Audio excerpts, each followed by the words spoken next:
के लिए ससुराल मुसीबत बन जाए तो ये कहानी है पुष्पा की। अरे बहू, ये सब का पानी किसने गिराया और इसे साफ कौन करेगा? अभी तक इसे साफ क्यों नहीं किया? क्या तेरा बाप आकर साफ करेगा? अभी मैं गिर जाती तो क्या तू मेरी हॉस्पिटल का बिल भरती या तेरा बाप? हाँ माँ जी, अभी कर देती हूँ। मैंने तो साफ किया था, पता नहीं फिर से कैसे ये पानी।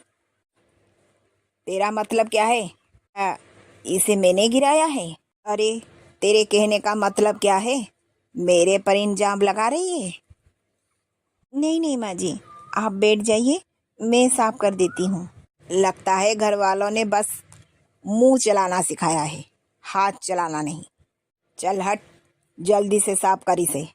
शाम को खाने के टेबल पर पुष्पा अपनी सास और पति से कहती है, माँ जी वो क्या है ना, मेरी माँ की तबीयत खराब है, इसीलिए मैं कह रही थी कि जरा माँ को देखाऊं। अरे तेरी माँ बीमार है, तबीयत खराब है, मर तो नहीं गई, फिर देखने की क्या जरूरत है? नहीं नहीं माँ जी, ऐसा मत कहिए, मेरी माँ अकेली है, उसकी देखभाल करने के लिए कोई नहीं है। और आप ऊपर से मेरी माँ के बारे में ऐसा मत कहिए। क्या? चल हट, तू मुझे सिखाएगी मुझे क्या बोलना है और क्या नहीं बोलना है? जा, जल्दी से घर का काम कर, कहीं नहीं जाना है। पर माँ जी, 6 महीने हो गए हैं मैं अपने मायके नहीं गई, और ऊपर से मेरी माँ की तबीयत खराब है, और मैं थोड़ी ना 2-3 दिन ठहरी हूँ। सुबह जाऊंगी और शाम को चली आऊंगी। ठीक है, अगर कह रही है तो चली जाना। हाँ सुन, घर का सारा काम करके ही जाना और जल्दी लौट आना। ठीक है माँ जी। और माँ जी, आप यदि कहें तो ये मुझे साथ ले जाएं। मेरा मतलब हम दोनों साथ जाएंगे तो मेरी माँ देखकर बहुत खुश हो जाएंगी। हाँ, तेरा बेटा सारा काम काज छोड़कर तेरे माँ को देखने के लिए जाएगा?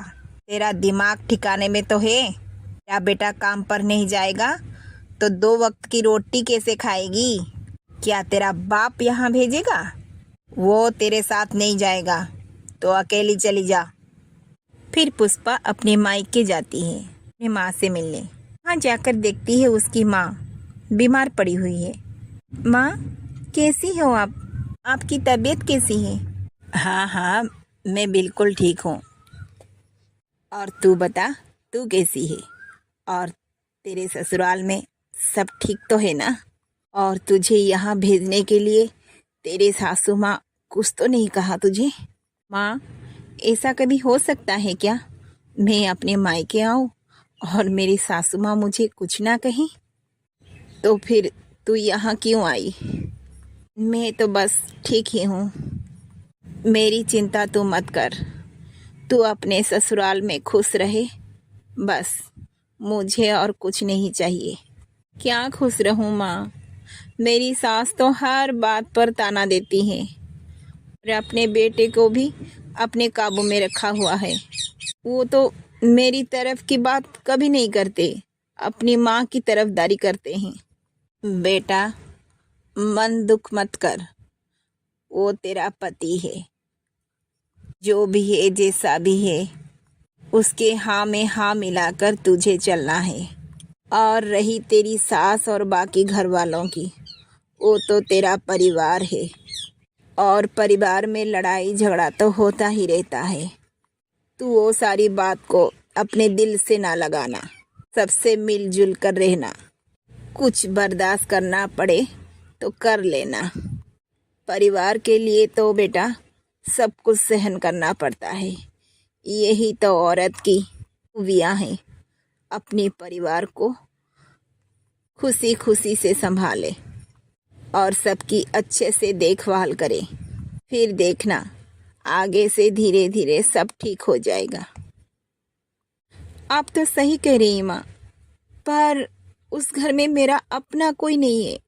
खैर, ये बात सब छोड़ो माँ, आप अपनी तबीयत का ख्याल रखेंगी, मेरे बस में तो नहीं है मैं यहाँ रुक जाऊँ और आपकी ख्याल रखूं। मन तो बहुत करता है, पर क्या करूं, मुझे तो वापस जाना है। जाकर भी मुझे बहुत सारा काम करना है, नहीं तो सासू माँ की डांट पड़ेगी। और हाँ माँ, आपकी तबीयत ठीक हो जाए तो मेरे घर जरूर आना घूमने के लिए। मुझे भी बहुत मन करता है उससे मिलने के लिए। हाँ बेटा, जरूर आऊँगी। तू भी अपना ख्याल रखना। तो माँ, मैं अब चलती हूँ। फिर पुष्पा अपने माँ से मिलकर वापस चली आती है। पुष्पा की सास की रवैया बिल्कुल वैसे ही है। अरे इतने देर तक क्या कर रही थी? घर का सारा काम पड़ा हुआ है और तू अब आ रही है? जा, जल्दी से सारा काम खत्म कर। अजी, इतने दिनों के बाद गई थी और माँ के साथ बातों बातों पर पता ही नहीं चला कब समय बीत गया। हाँ हाँ, मुझे पता है। तेरी माँ तो तुझे बस बातें करना ही सिखाया है। बस काम से भागना यही तेरा बहाना था। हाँ, अंदर जाकर काम कर। फिर पुष्पा अंदर जाकर घर का सारा काम करती है। अगले दिन सुबह पुष्पा घर का सारा काम करती है और नाश्ते के लिए माँ बेटे को टेबल के पास बुलाती है। फिर पुष्पा की सास नाश्ते करते समय जोर से चिल्लाने लगती है। ये क्या? ये सांभर में इतना नमक? सांभर बनाते समय तेरा मन कहाँ था? नहीं, तेरी माँ के मिलने के बाद तेरा मन कहाँ खो गया रहता है? अच्छे ढंग से काम कर। फिर बेटा अपने माँ के बात सुनकर वहाँ से उठकर पुष्पा पर अत्याचार करता है। पुष्पा को जोर से चांटा मारकर वहाँ से चला जाता है। फिर पुष्पा रो रो कर अपने कमरे में चली जाती है और अपनी माँ को फ़ोन करती है। माँ, मुझे यहाँ नहीं रहना है। तुम जल्दी से आकर मुझे यहाँ से ले जाओ। मुझे यहाँ नहीं रहना है। फिर पुष्पा की माँ पुष्पा को समझा बुझा कर फ़ोन तो रख लेती है, पर पुष्पा की याद उसे बहुत सताती है। कुछ दिनों के बाद पुष्पा की माँ उसे अपने ससुराल मिलने के लिए आती है। आओ आओ समधन जी, बताओ कैसे आना हुआ? लगता है बहू ने आपको फ़ोन करके बुलाया है। नहीं नहीं समधन जी, वो क्या है ना, मेरा जी नहीं लग रहा था बेटी के बिना। बहुत याद सता रही थी उसकी, इसीलिए मिलने के लिए चली आई। उसके साथ तो मेरी बात भी तक नहीं हुई है। वैसे कहाँ है पुष्पा? तभी पुष्पा अंदर से आती है और पुष्पा के मुंह पर माँ बेटों की अत्याचार से उसकी मुंह घायल हो गया था। पुष्पा को देखकर उसकी माँ हैरान रह जाती है। हाय हाय बेटा, तेरा ये हाल किसने किया? बताओ बेटा, तुझे इतना बेरहमी से किसने मारा? अरे समधन जी, काहे को घबरा रहे हो? कुछ नहीं हुआ है। वो कल सीढ़ी पर गिर गई थी, बस। आप तो खामखा घबरा रही है। क्यों पुष्पा, अपनी माँ को बता ना, ये चोट तुझे कैसे लगी? क्या बताऊँ माँ जी? मैं यदि अपनी माँ को सच बता दूँ फिर भी ये कुछ नहीं कहेंगी। नहीं बताऊँ ना कि मेरी सास और मेरे पति मुझे दोनों मिलकर मारा है? माँ, तुम्हें बताकर क्या फ़ायदा? मेरी तो फूटी किस्मत। क्यों माँ, मैंने सही कहा ना? बेटी की बात सुनकर माँ का सर झुक जाता है। ऐसा ना कह बेटी, मैंने तुझे फूलों की तरह पाला है। माना कि तेरे ससुराल में कुछ प्रॉब्लम है, लेकिन तुझे ये लोग इतना बेरहमी से मारा है, ये मुझे पता नहीं था। पर तूने जब मायके आई थी मुझसे मिलने के लिए, तब तो मुझे नहीं कहा था कि ये लोग तुझे इतना मारते हैं, तुझे यहाँ इतना अत्याचार सहना पड़ता है। हाँ बस बस, बहुत हो गया तुम्हारी माँ बेटों की नाटकबाजी। समधन जी, बताने से क्या करोगे? अब तो बता दिया तुम्हारी बेटी ने। अरे माँ, ये तो रोज़ रोज़ की बात है। कोई काम करो तो मुसीबत, कोई काम ना करो तो मुसीबत।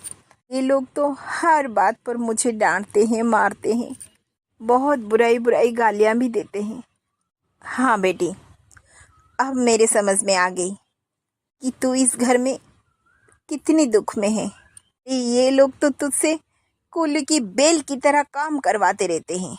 अरे तेरी ये हालत को देखकर तो मुझे पता चल गया है। अरे माँ, तुम्हें क्या बताऊँ, मेरे पति भी मुझसे अच्छी तरह से बात नहीं करते हैं। वो भी अपनी माँ की तरफदारी करते हैं। और सासू माँ, उनकी बात तो छोड़ो, हर बात पर ताना ही मारना जानती है। अगर मुझे कुछ भी हो जाए, उन्हें कुछ भी फर्क नहीं पड़ेगा। बात पुष्पा बहुत रोने लगती है और उसकी माँ उसे गले लगवा लेती है। माफ़ कर दे मुझे बेटा, ये घर तो तेरे लिए नर्क से बढ़कर भी। मुझे क्या समझाऊं, क्या बताऊं, मेरी तो समझ में नहीं आ रहा है। चुप हो जा मेरी बेटी, शांत हो जा। देख बेटा, मैं तेरे साथ हूँ, तू चिंता मत कर। इन लोगों को अच्छे से सबक देना है, तो चल मेरे साथ। इसके बाद पुष्पा अपने कमरे में जाती है और अपना सामान पैक करके आती है। फिर वहाँ उसका पति उसको उसका सामान के साथ देखकर से पूछने लगता है। माँ के आने से उछल रहे हो? देखना, 2 दिन के बाद तुम्हारी वही माँ तुम्हें लाकर यहाँ छोड़कर जाएगी। जब सर पर छत और खाने को रोटी नहीं मिलेगी तब पता चलेगा। दो, अब तो आगे कोर्ट पर ही मिलेंगे, जब कानून मुझे इस घर का हक और मेरे गुजर बसर के लिए तुम्हारे सैलरी से पैसा दिलाएगा। तब पता चलेगा तुम माँ बेटे को। देखते हैं आगे कौन किसके ऊपर अत्याचार करता है। मिलते हैं कोर्ट पे। पुष्पा की ये बात सुनकर माँ बेटों की अकेले तो ठिकाने पर आ ही जाते हैं और फिर वो अपने गलती के लिए पुष्पा से माफ़ी मांगते हैं।